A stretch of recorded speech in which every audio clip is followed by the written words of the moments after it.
لا تقول لي انا مستني الدوري الانجليزي ولا الدوري الاسباني ولا الدوري الايطالي.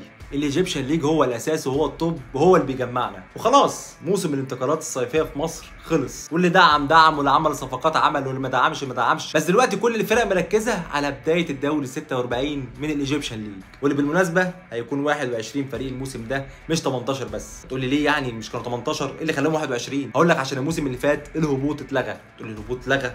طب اتلغى ليه؟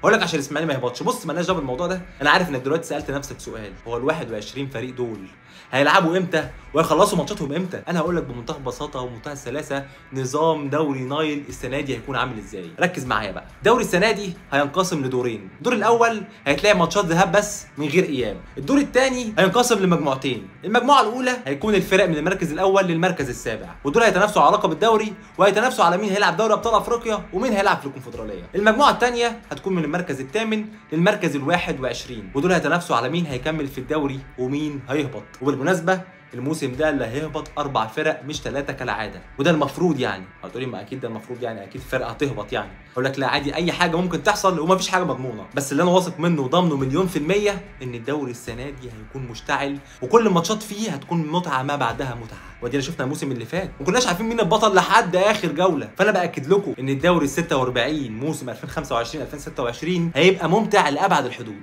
بس خليني اسال حضرتك سؤال بقى، تتوقع انديه القمه في الدوري هتعمل ايه في اول ماتش ليها؟ وانديه القمه حاليا طبعا هي الاهلي والزمالك وبيراميدز. الاهلي عنده مودرن سبورت، الزمالك عنده سيراميكا كليوباترا، وبيراميدز عنده الاسماعيلي. فالثلاث ماتشات هيكونوا صعبين جدا. فانديه القمه هتعمل ايه بقى؟ توقع كده في الكومنتس، واللي يتوقع نتيجه الثلاث ماتشات صح هختار واحد من اللي توقعه صح وهيكسب تي شيرت الفريق اللي بيشجعه في الايجيبشن ليج. لان زي ما احنا عارفين وزي ما احنا متعودين ان احنا بتوع الايجيبشن ليج.